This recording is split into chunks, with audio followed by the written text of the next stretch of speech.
Have you ever wondered why the front camera on your phone is so bad? Why can't you just take a decent quality selfie, the same quality as you could on the rear camera? Then this phone might be for you. This is the Vivo V23 and it is all about the cameras, baby. Especially with the dual front selfie cameras, which give you the best selfies ever. Join me, James Bruce, as I take a closer look at the Vivo V23 and why it might be your next phone. Now, this is the V23 12GB model, which retails at under $500, though there's also an 8GB model for $400. So firstly, I want to touch briefly on the difference between the V23 and the V23 Pro. We have the basic V23 model, not the Pro. However, ours came with 12GB of RAM rather than 8, and it's distinguished by a more square appearance, basically, much like the current gen iPhones. The V23 Pro, on the other hand, in terms of specs, is fairly similar, though it has a better rear camera, 128 megapixels versus 64. But the main difference is in terms of style. It has a curved display. Now, both models come in black or this gorgeous iridescent, color-changing rose gold, blue, green, yellow, UV reactive color. The coloration is really going to make heads turn, and thankfully there's a clear gel case included in the box, because you will want the world to see this, especially when you're using it in selfie mode. So the body of this is also UV reactive, not in a 90s glow disco kind of way, but rather it will change color slowly when exposed to UV light. Yes, it's a bit more gimmicky than the overall gorgeous iridescence, but it does mean that you can, say, put an object on the back, leave it in the sun, and get a pretty cool imprint. Okay, I want to spend a good chunk of time on the selfie features, because that's really what this device is all about. And that's down to a combination of advanced software and a dual front camera system. If the selfie side of things isn't something that interests you, then this probably isn't the phone you're looking for. But that out of the way, you'll find on the front both a ridiculously high resolution 50 megapixel f2.0 main camera with eye tracking autofocus and a super wide 105-degree angle 8 megapixel f2.0 lens. This gives a lot of creative freedom with the wide angle selfie shots to show more of your surroundings or your friends, and that better main selfie lens than any other smartphone on the market today. If the main thing you do with your phone is to take selfies and record TikToks, you're really going to love this, and it'll really step your game up. But like I said, this is down to a combination of both the hardware and the software, so let's talk about the software too. While most phone selfies consist of a quick shot, maybe a standard AI beauty filter, perhaps some third-party filters that you add, with the Vivo V23 you have so many options that it can be a bit overwhelming, and those are all built into the main camera system. So let's talk about portrait mode, which is where the V23 has most of the options and really shines. Firstly, there's the lens choice, of course. The wide angle zoomed out group shots, or when you want to really highlight your surroundings, or that high quality, closer, traditional lens. Both of those have full access to the rest of the photo tools, unlike some phones where swapping lenses will then seriously cut down on your options elsewhere. So then you have Bokeh Adjustment. This is algorithmic, so results may vary, but generally I found it worked pretty well. If you're using the standard lens, you can even adjust the shape of the bokeh. So if you have some fairy lights in the background, then rather than just a speck of blurred light, you'll have, say, a soft cherry blossom or star shape. Next up, you have a selection of filters and lighting options.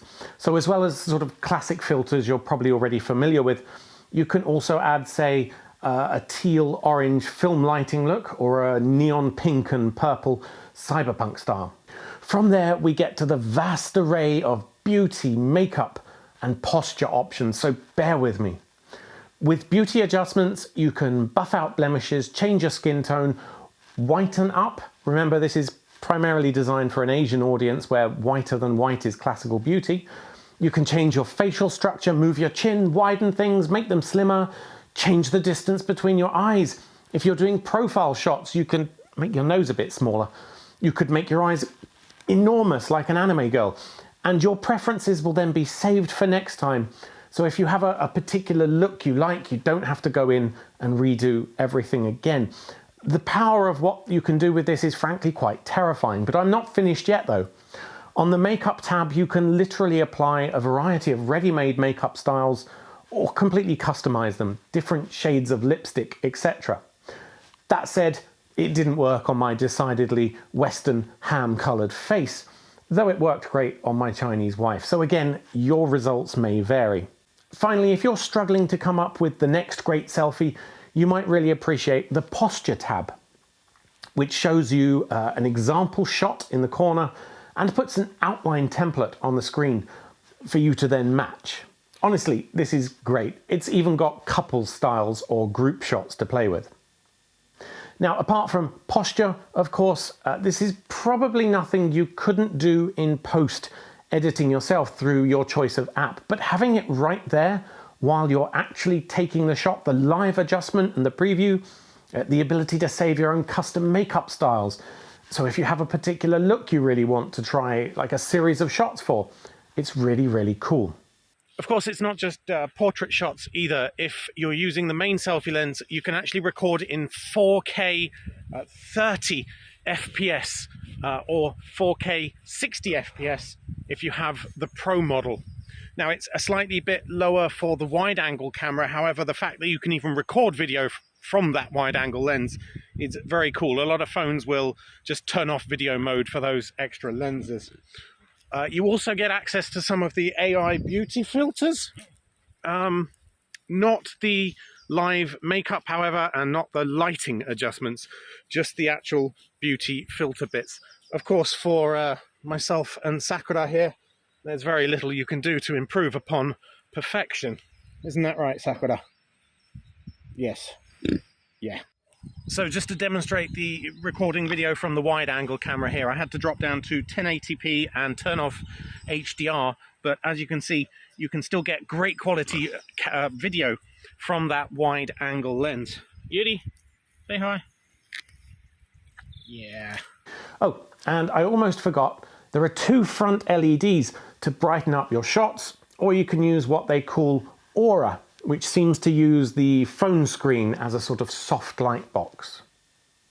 You should also now be seeing some samples from the rear lens, which I've compared photographically to an iPhone X and my Lumix DSLR, which this is being filmed on. I don't want to spend too much on these comparisons because although it does look fantastic, the main feature of this camera is the selfie cameras. The rear camera, the main one, is 64 megapixels, and it's very impressive, but it's not remarkable when compared to the market as a whole. You can get that same level of quality elsewhere. So suffice to say, you won't be disappointed with the rear cameras either. They will take just as good shots as the selfie camera too, better even. But if it was that alone, it probably wouldn't be worth shouting about in today's market. You can get those same lenses elsewhere. This is just to demonstrate something called ultra stabilization mode. I'm going to pan around a bit here, see what that does.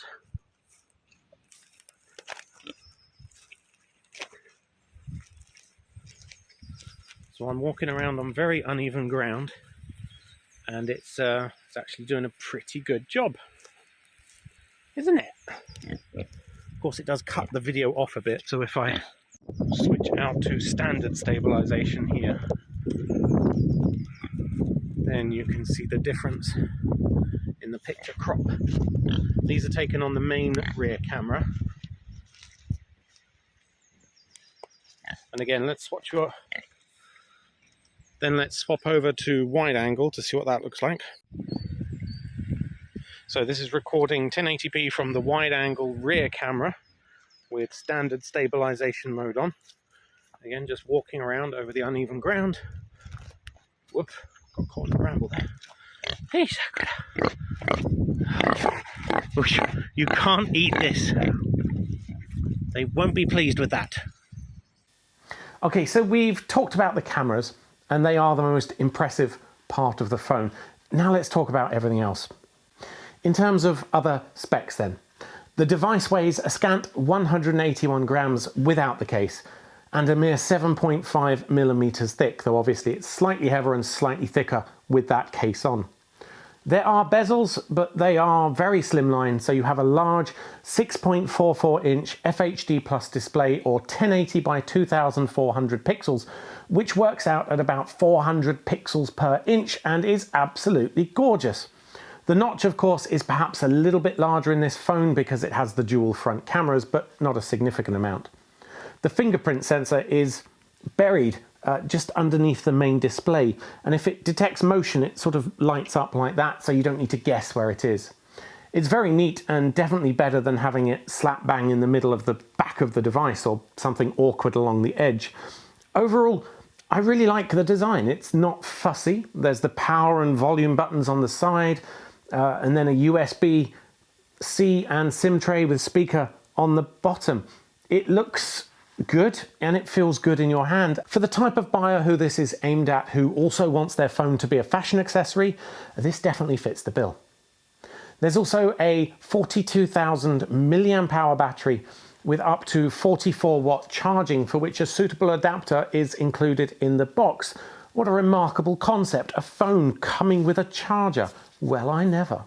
The raw processing power is certainly there thanks to the Dimensity 920 chip with a Mali G68 MC4 GPU, and that's backed up by 12 gigabytes of RAM in this model anyway. It managed to score 2307 in the 3D Mark wildlife test and averaged 13.8 frames per second, pretty respectable.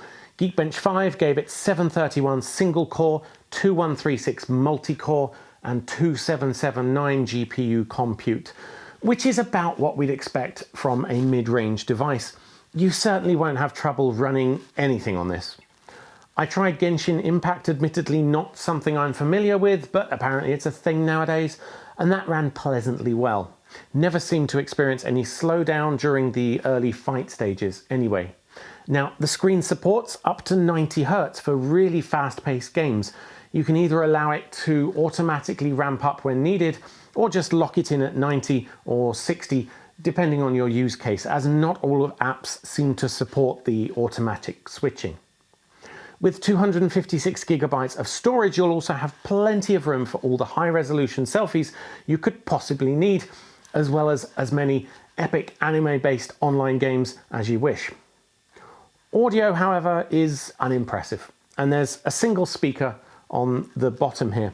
It gets reasonably loud, but the quality won't blow you away. This isn't a phone for watching massive amounts of media. It's sufficient, it'll do. On the user interface, sadly, I have little good to say at all, other than it is at least responsive. In fact, I'd go so far as to say that the Vivo V23 FunTouch OS exemplifies everything that's wrong with Android, and it has a serious case of split personality disorder out of the box. Even if you do a full reset and deselect all of the optional app installs, which I did, it still comes with a bunch of crapware pre-installed. You can uninstall some of it, but then it pops up with an annoying notification from the Vivo App Store. Hey, maybe you'd like to download insert objectively identical app name here instead. And the occasional check out this random app that's completely not relevant to you notifications, which if you accidentally click on them will immediately begin installing, not just await confirmation, no, just install. I hope you can click cancel soon enough. If you want to quickly search for an app from the system-wide search feature, don't bother. If the app is on the Vivo store, that's going to be your default, not Google Play. And it doesn't end there. You have the Vivo Browser when Chrome would be sufficient. You even have a replacement for the Google Home feed called Jovi Home.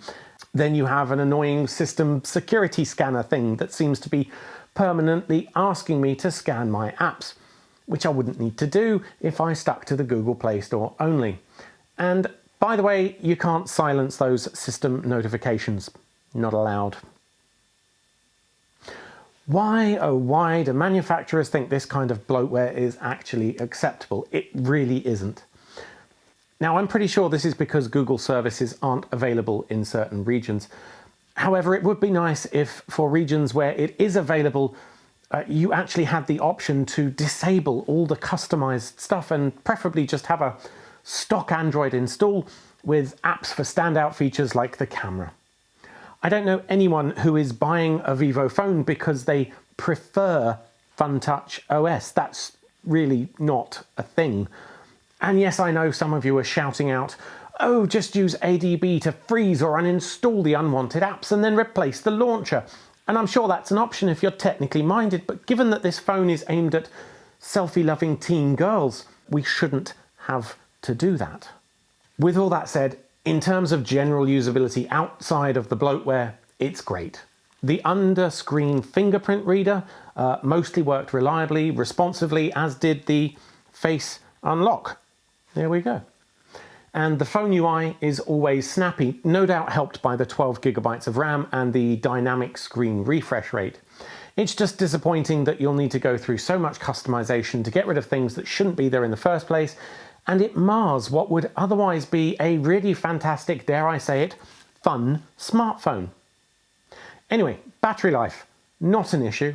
It'll last all day and then some, and it seemed to be pretty good at standby battery preservation. 4,300 milliamp hours is not the biggest battery around, but nor is it the smallest. But even with this big, bright, gorgeous screen, it handles things well. It also includes, as I said in the box, a flash charger, up to 44 watts, though when I tested that, charging from 20%, it only seemed to go up to 30 watts peak, so perhaps 44 watts would only be used for that initial 20%. Either way, it is ridiculously fast to charge. If you need it less than an hour, it was 100% again. That said, fast charging is not good for overall battery life, so if you have a choice, it's best to trickle charge using the lowest power charger you have available, say, overnight. The faster you charge, the more you're stressing out the chemicals in the battery, and it will decrease the overall lifespan before things start to degrade. So do keep the fast charger for when you really need it, when you're desperate. Also, bizarrely, there's no wireless charging. Maybe that's related to the fancy back cover. That won't bother you when you first get the phone, but I find that as a phone gets closer to the end of life after 2-3 years, then being able to keep it topped up throughout the day is very simple. Just put it down on a wireless charger on your desk or wherever. It's pretty much essential at that point. But I guess you could also just use the fast charger once and be done for another half day. So now we get to the big question. Should you buy the Vivo V23? There is a lot to love about the Vivo V23. It performs well, it has masses of space and memory to handle anything you could throw at it. It has a gorgeous camera system, but clearly this isn't a device that's going to appeal to the mass market. It's carved out a niche of selfie and TikTok lovers, and if that's your niche, then this is simply the best smartphone you'll find for that creative selfie freedom, and it will really give you an edge over everyone else. From the bawdy, color-changing back color to the focus on front cameras though, most people would probably get better value elsewhere and a more satisfying stock user interface without having to put up with endless custom apps. It is, however, great to see some actual innovation in this Android smartphone space, and if Vivo wasn't already on your list of smartphone manufacturers to consider next, it definitely should be. Anyway, I hope this review told you what you needed to know about the V23, how good the cameras are, and whether it's right for you. If it did, please do hit like. I would really appreciate that, as it helps YouTube to know, yep, this video helped, rank it a bit higher. And also, please consider subscribing if you'd like to see more reviews like this from myself, James Bruce, reviews editor at makeuseof.com, and the rest of my team. Until next time, thanks for watching.